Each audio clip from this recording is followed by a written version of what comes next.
नमस्कार दोस्तों, Byju's exam prep IAS Hindi में आप सभी का स्वागत है।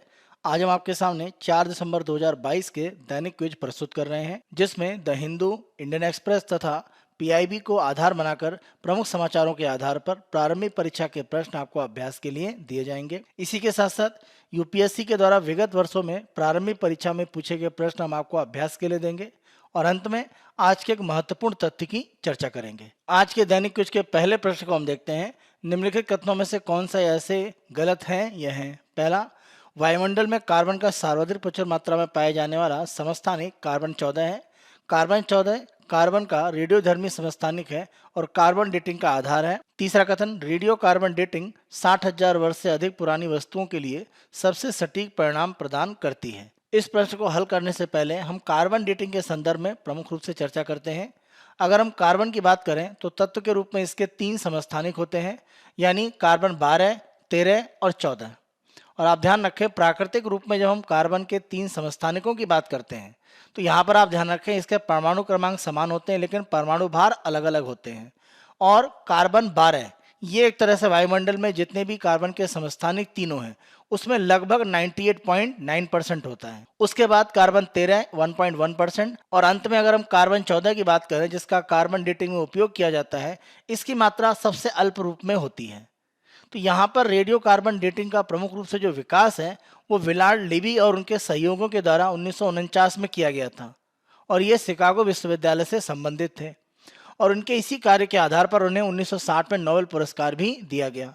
सामान्य तौर पर होता ये है कि अगर हम किसी भी एक तरह से जीव की बात करते हैं, चाहे हम पेड़ पौधों की बात करें या मनुष्यों की बात करें, जीव जंतुओं की बात करें, इन सभी में एक तरह से कार्बन को अवशोषित करने की स्थिति होती है।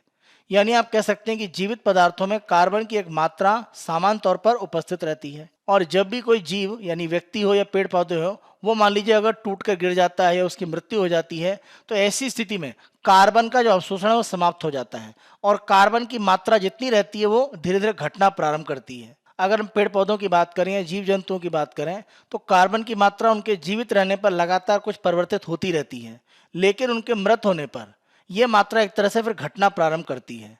तो कोई मान लीजिए लकड़ी का टुकड़ा एक तरह से यहाँ पर कट कर पड़ा हुआ है, अगर हमें इसकी आयु पता करनी है तो सामान्य तरीका ये है कि हम इसमें कार्बन की मात्रा देखते हैं, क्योंकि सामान्य रूप में जो भी एक तरह से लकड़ी पाई जा रही है हमारे वातावरण में अलग अलग जगह पर, उसमें कार्बन की मात्रा एक औसत रूप में रहती है। मान लीजिए औसत कार्बन की मात्रा 4 ग्राम है और वर्तमान में जो लकड़ी का टुकड़ा मिला है उसमें 2 ग्राम बचा है, यानी सामान्य मात्रा का आधा रह गया है। और इसी आंकड़े का उपयोग एक तरह से किया जाता है, क्योंकि आप ध्यान रखें कार्बन 14 वो एक तरह से लगातार एक रेडियो एक्टिव रूप में सक्रिय रहता है और इसमें से इसकी मात्रा घटती जाती है और एक सिद्धांत होता है जिसको हम बोलते हैं हाफ लाइफ पीरियड या अर्ध जीवन काल। जब हम कार्बन 14 समस्थानिक की बात करते हैं तो इसका जो अर्ध जीवन काल है ये 5700 वर्ष और उसमें आप 30 वर्ष जोड़ और घटा सकते हैं, यानी इसमें 30 वर्ष का अंतर हो सकता है।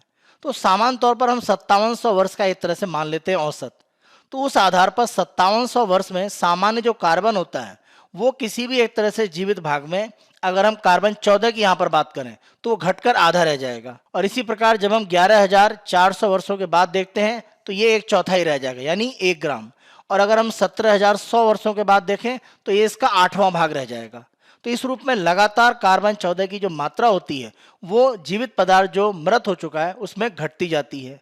तो जो भी वर्तमान में मात्रा होती है उसके आधार पर जो भी एक तरह से हमारे पास कोई भी मान लीजिए पेड़ पौधे या किसी मान लीजिए जीव के अवशेष है, उस आधार पर व्यक्ति की या कह सकते हैं पेड़ पौधों की जो आयु है उसका एक अनुमान लग सकता है। और सामान्य तौर पर माना जाता है कि लगभग 50 से 60,000 वर्ष जो पुराने एक तरह से अवशेष होते हैं उनका अनुमान लगाने में जो जीवित पदार्थ के रूप में रहे होंगे उसमें हम कार्बन डेटिंग का प्रमुख रूप से उपयोग करते हैं। कार्बन डेटिंग की इस चर्चा के आधार पर हम अपने प्रश्न के तीनों विकल्पों को देखते हैं।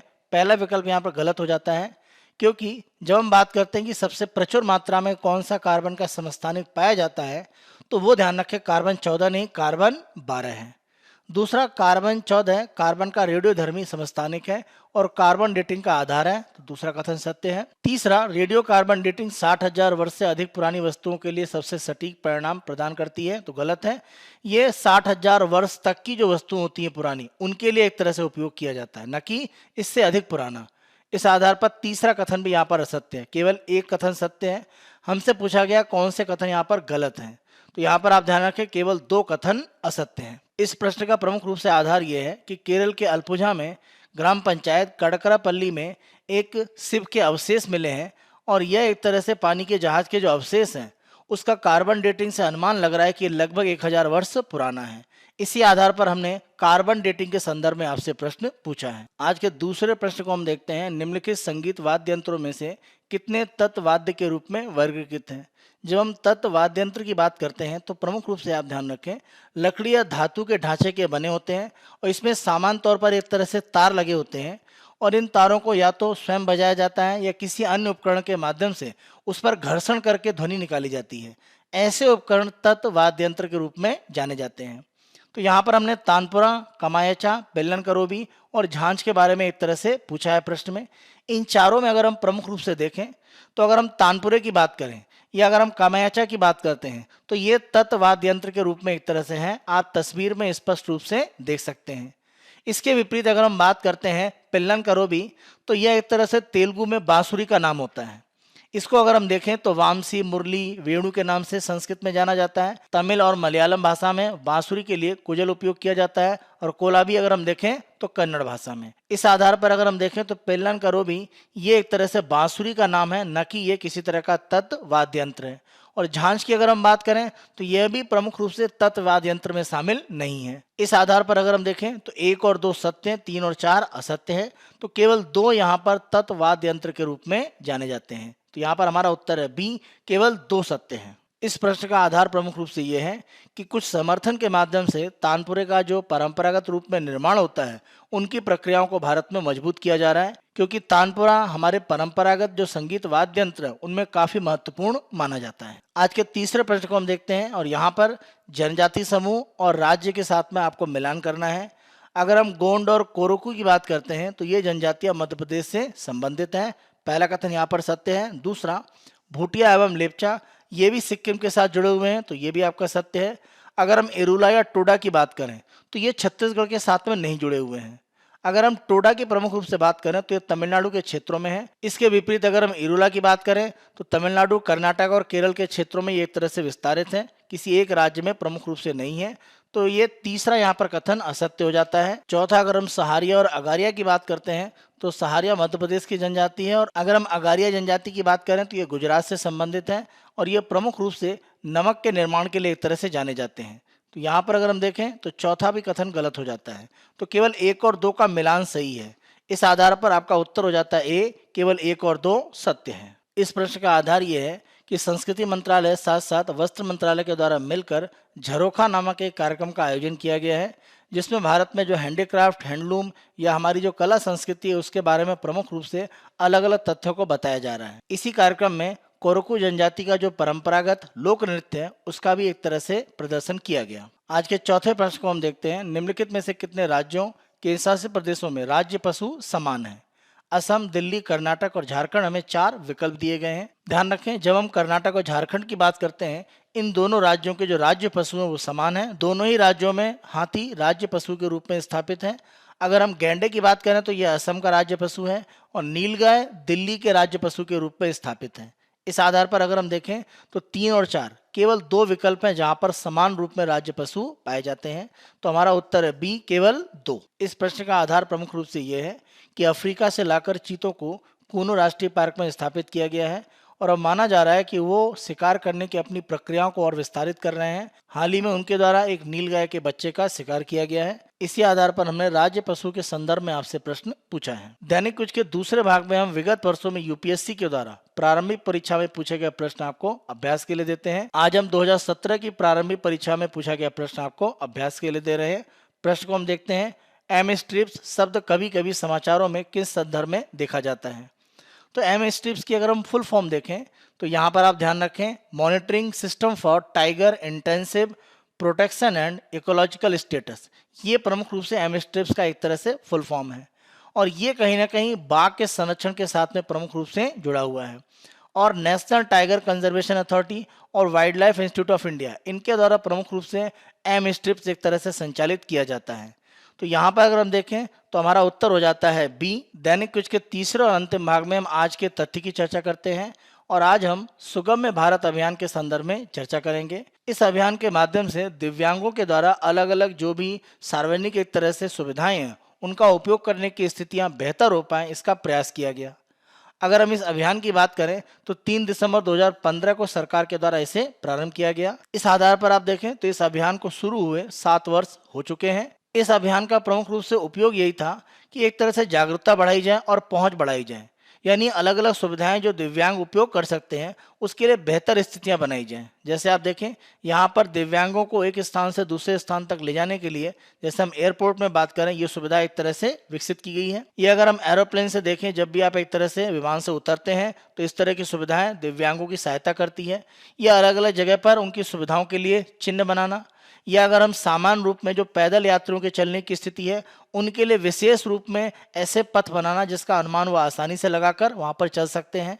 तो इस तरह की जो स्थितियाँ हैं वो दिव्यांगों को कहीं ना कहीं अलग अलग सुविधाएं उपयोग करने में सुगमता प्रदान करती हैं। इस आधार पर हम देखें तो सुगम्य भारत अभियान को जब प्रारंभ किया गया 2015 में, तो इसका प्रमुख रूप से लक्ष्य ये था कि ये हर क्षेत्र में दिव्यांगों की स्थिति है वो आसान कर पाए, उसका उपयोग करने के लिए जो भी सुविधाएं वहाँ पर दी जा रही हैं।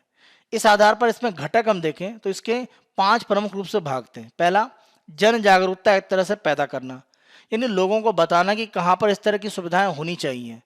पहले सार्वजनिक जो सरकारी एक तरह से स्थान है वहां पर सुविधाएं बनाई जाए। इसके बाद सरकार के द्वारा निजी क्षेत्र में भी पहल की जाए कि वो भी सुविधाएं इस तरह से बनाएं कि दिव्यांग किसी भी स्थान का आसानी से उपयोग कर पाएं। तो इसके लिए जन जागरूकता पैदा करना आवश्यक है। दूसरा प्रमुख घटक है क्षमता निर्माण। जहां पर भी इस तरह के अलग अलग सुविधाएं दिव्यांगों के लिए उपलब्ध नहीं है उन सुविधाओं को विकसित करना, यह भी इसका प्रमुख रूप से उद्देश्य है। हस्तक्षेप करने का मतलब यह है कि अलग अलग प्रौद्योगिकी ढूंढना, कानूनी ढांचा एक तरह से बनाना, संसाधन का निर्माण करना जिससे कि दिव्यांगों के लिए अलग अलग जगह उपयोग करने की स्थितियां बेहतर हो पाए। प्रौद्योगिकी का मतलब ऐसी तकनीक बनाना जिसे आसानी से दिव्यांग उपयोग करके जो भी एक तरह से सुविधाएं हैं उसका उपयोग आसानी से कर पाएं।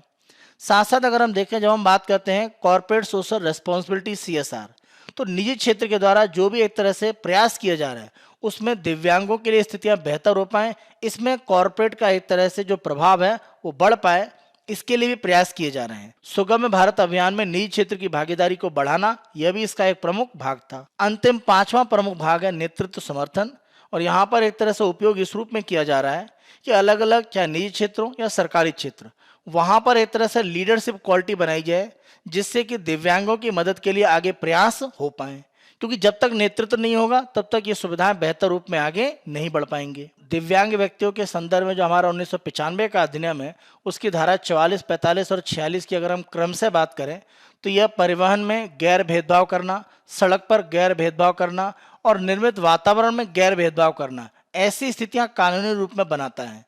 तो इस तरह के प्रयास अगर दिव्यांगों की सहायता के लिए किए जा रहे हैं तो इसका कानूनी आधार है। ये उनके लिए कोई एक तरह से मदद की स्थिति नहीं है, ये उनका कानूनी रूप में अधिकार है। इस कानून के माध्यम से आप देखें, सामान्य तौर पर सभी जो प्रतिष्ठान है और उपयुक्त तो सरकार और स्थानीय अधिकारियों को जो भी उनकी एक क्षमता है उसके भीतर गैर भेदभावपूर्ण तरीके से दिव्यांगों की सहायता के लिए जो भी सुविधाएं हो सकती हैं उनकी पहुंच आसानी से बनाने के लिए कार्य करना एक तरह से अनिवार्य बनाता है।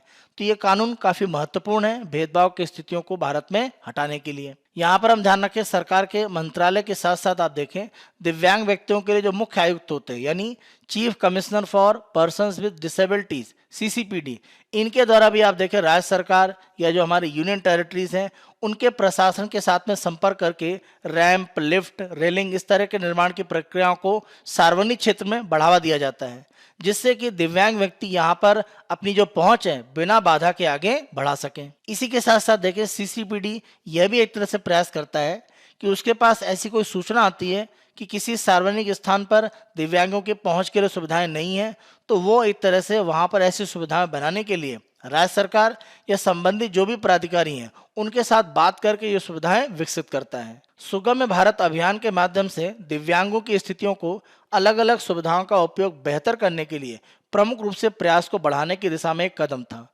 और जैसे जैसे जागरूकता बढ़ रही है आप भी अपने आसपास देखते होंगे, जैसे अगर हम सामान्य रूप में वॉशरूम की सुविधाओं की बात करें तो हर जगह आप देखें दिव्यांगों की सहायता के लिए अलग से इस तरह के वॉशरूम की व्यवस्थाएं आपको मिलती हैं। तो ये एक ऐसा प्रयास है जिसके माध्यम से दिव्यांगों की स्थिति जो पहले उतनी अच्छी नहीं थी, अलग अलग सुविधाओं को उपयोग करने के संदर्भ में वो बेहतर हुई है। यह हमारा 4 दिसंबर 2022 का दैनिक क्विज है। आने वाले दिनों में अन्य दिनों के दैनिक क्विज हम आपको इसी तरह से उपलब्ध कराते रहेंगे। Byju's exam prep IAS Hindi को आप बहुत अधिक पसंद कर रहे हैं। अधिक से अधिक संख्या में लाइक करें, शेयर करें और अभी तक आपने अगर हमारे YouTube चैनल को सब्सक्राइब नहीं करा है तो हमारे YouTube चैनल को आज ही सब्सक्राइब करें। धन्यवाद।